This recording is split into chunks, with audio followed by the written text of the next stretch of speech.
Olá, na videoaula de hoje do curso de desenvolvimento de aplicativos com Ionic, nós iremos relembrar o que é o Capacitor e também acessar o primeiro recurso nativo, que no caso é o recurso de câmera. Então, para acessar os recursos nativos da plataforma, no caso que pode ser o Android, o iOS, um aplicativo desktop, um aplicativo da web, e esses recursos nativos podem ser, então, a geolocalização, um sensor digital, um storage, uma câmera, dentre outros. Nós temos duas alternativas. A alternativa do Capacitor e a alternativa do Cordova. Lembrando que o Ionic, quando ele foi criado, então, utilizando o Cordova, ou Apache Cordova, que também é conhecido, ou era conhecido como PhoneGap. O Cordova, ele tem uma ampla utilização da comunidade, ele é muito utilizado e ele foi crescendo à medida que o Ionic também foi crescendo. Agora, o Capacitor, ele é uma alternativa mais recente ao Cordova, porque o Cordova, na verdade, ele tinha uma ótima utilização para utilização em aplicativos móveis, mas para utilização na web, ele não tinha, então, amplos recursos. Então, o Capacitor, ele foi desenvolvido prometendo, então, acessar recursos nativos de plataformas nativas diferentes, o Android, o iOS, sendo acessado na web e também sendo acessado no desktop utilizando o Electron. Então, utilizando as últimas APIs da web, utilizando essa abordagem mais moderna, né? E os últimos recursos de plataforma nativa, o Capacitor, então, ele promete prover recursos para plataformas nativas diferentes, de forma que, por exemplo, para acessar uma câmera, é possível, então, com o mesmo código, você acessar, então, num desktop, utilizando o Ionic, o Capacitor, né? E utilizar também esse mesmo código por exemplo, na web, ou utilizar também, então, no Android. Então, perceba como que o Capacitor, ele fornece, então, essas possibilidades. Só relembrando da arquitetura do Ionic, então, o Capacitor e o Cordova, eles estão, então, fazendo a interface entre as plataformas nativas e, então, o código JavaScript. Então, lembrando que o Capacitor e o Apache Cordova, eles oferecem os sistemas de plugins. Então, por exemplo, existe um plugin para câmera, um plugin para o sensor digital, um plugin para cada recurso nativo que for necessário acessar. E utilizando, por exemplo, o Capacitor, o código ocorre pouca alteração, mas dependendo, pode ser que tenha que fazer uma adaptação.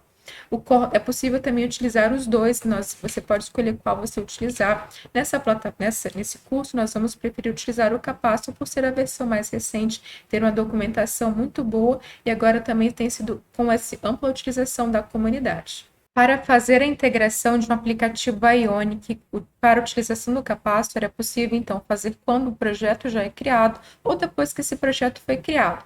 Quando o projeto é criado com o comando Ionic Start, em que nós passamos o nome do aplicativo e também o modelo, já é possível também passar a opção menos capacitor, em que dessa forma ele já vai entender que nós queremos fazer a integração com o framework capacitor. Ou ainda, é possível também, por exemplo, dar o comando Ionic Start app blank, em que aqui eu estou criando um aplicativo chamado app, utilizando o modelo blank. Vou dar aqui um Enter, blank. Ele fala que esse já existe, utilizando o Angular, eu vou falar aqui sobre escrever, sim. Ele pergunta se eu desejo integrar com o Capacitor, em que aqui eu posso também responder se eu quero ou não. Então, de qualquer forma, mesmo se você não passar a opção menos Capacitor, ele irá te questionar se você quer fazer ou não a integração. Se você não sabe se você vai fazer a integração com o Capacitor, se você não tem essa ideia, não tem problema, você pode responder com não, porque na verdade, se você colocar com sim, ele irá instalar então esses plugins na aplicação. Se você, então, criou esse projeto sem, não tem nenhum problema, e depois você quer utilizar o Capacitor, é possível, então, fazer a integração com o Capacitor, utilizando o comando Ionic Integrations Enable Capacitor. Então, lembrando que esse comando ele tem que ser executado dentro da pasta do aplicativo. Isso pode ser tanto aqui, na verdade, pela linha de comandos, né? Ou se você quiser também, você pode abrir o Visual Studio, abrindo, na verdade, a estrutura de projetos, né, justamente desse projeto que você quer alterar, e você pode, então, quando você já executa e abre o terminal, neste projeto, ele já abre dentro dessa pasta, é só você executar o comando Ionic Integrations Enable Capacitor, que dessa forma, então, o sistema de plugins do Capacitor será instalado naquele aplicativo, né, nesse projeto de aplicativo que já estava criado. Vamos iniciar fazendo um teste com o plugin de câmera. Basta acessar a documentação do Capacitor, é só você procurar no Google Ionic Capacitor. Provavelmente o primeiro link você será direcionado para o site oficial do Capacitor. E aqui na página inicial tem a opção de explorar plugins. E do lado esquerdo tem vários plugins, os plugins oficiais do Capacitor. Eu vou clicar aqui, olha, no plugin de câmera. E ele oferece para nós alguns códigos para usar então esse plugin. Nós vamos utilizar esse código de PWA, que é de Progressive Web App, que é uma nova forma de desenvolver aplicativos da web. Então, nós vamos utilizar.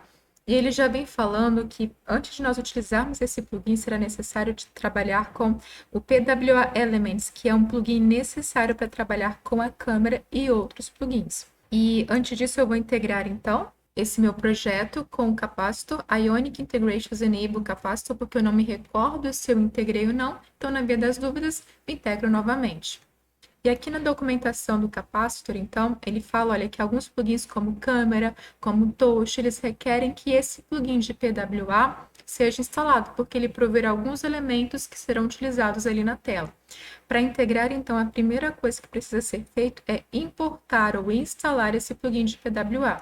Então, esse é o comando para instalar npm install @ionic/pwa-elements. É só copiar e aqui no terminal, dentro da pasta do projeto, instale este plugin. Lembrando que o npm é o gerenciador de pacotes do Node, que faz a instalação dos vários pacotes que nós quisermos ali utilizar na aplicação. Não sei se no seu apareceu alguns problemas com dependências, mas se ocorreu, é só executar esse comando npm audit fix para ele fazer algumas correções nessas dependências que foram instaladas.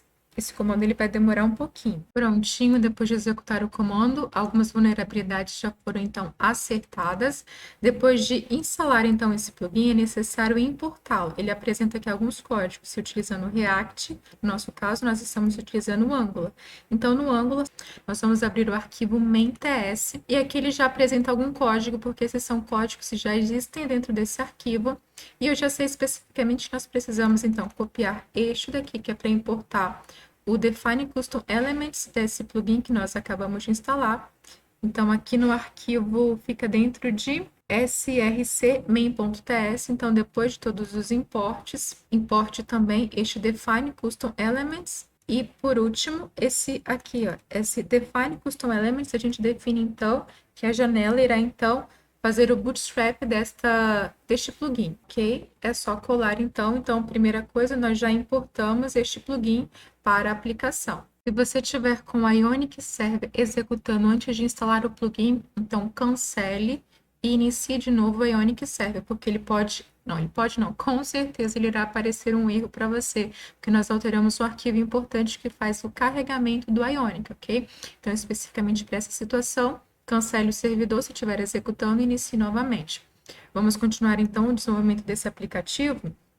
Só lembrando que eu peguei qualquer aplicativo, criei um aplicativo em branco e estou agora fazendo esse teste utilizando a câmera. E aqui ele mostra agora um código de utilização desse plugin. Primeiro, então, nós vamos importar, copiar esses imports que ele coloca aqui. O ideal é que esse tipo de acesso à câmera, ele seja feito em um serviço. Aqui eu já tenho um serviço criado em src app service, é o serviço chamado teste.service.ts. Lembrando que o comando para gerar um serviço é Ionic Generate Service e passa o nome do serviço. Então, aqui depois da área de importes, eu vou colar, então aqui eu estou importando alguns plugins do Capacitor Core.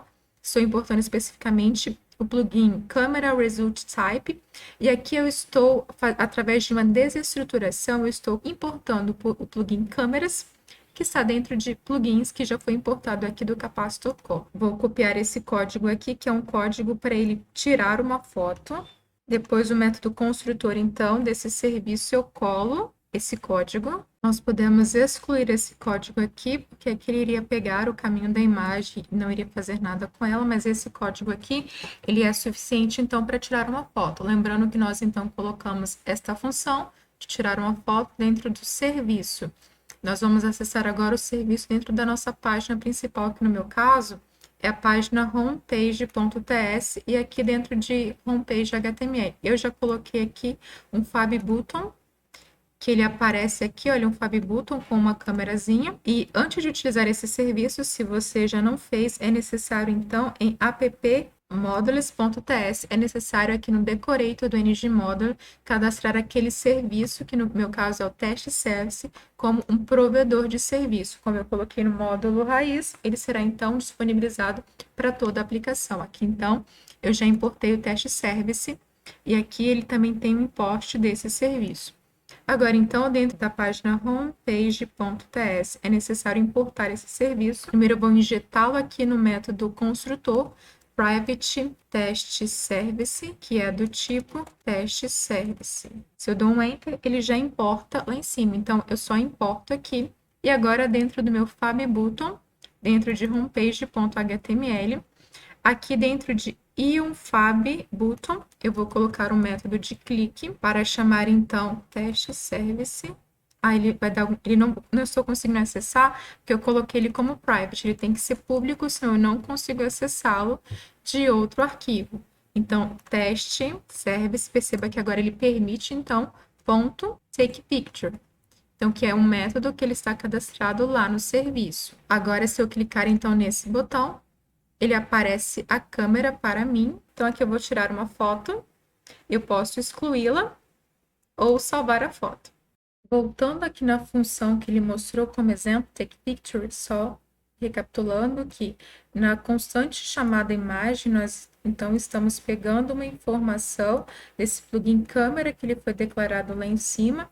Nesse plugin câmera, nós estamos aqui acessando então esse método getPhoto e aqui nós estamos passando então algumas opções. Aqui nós estamos definindo a qualidade de 90%. Nós estamos permitindo editar. Nesse result type, nós estamos colocando como que será salvo o caminho desta foto. Aqui tem outras opções também, que nós podemos definir a largura, a altura, qualidade, a origem, direção, entre outras propriedades que podem ser salvas, então, essas propriedades que podem ser utilizadas nessa função de retirar uma foto. Você deve ter percebido que ao utilizar este plugin de câmera, de fato ele abre a câmera para que você possa tirar a foto ou inserir então algum arquivo, alguma foto da galeria de fotos, mas não existe então nenhuma opção até então para salvar essas fotos. Isso porque nós precisamos fazer mais algum tratamento, continuar a lógica desse plugin, né, utilizando este plugin, para que nós possamos então salvar essa foto e inserir em algum local. Isso nós vamos ver em outras aulas. Então, até mais!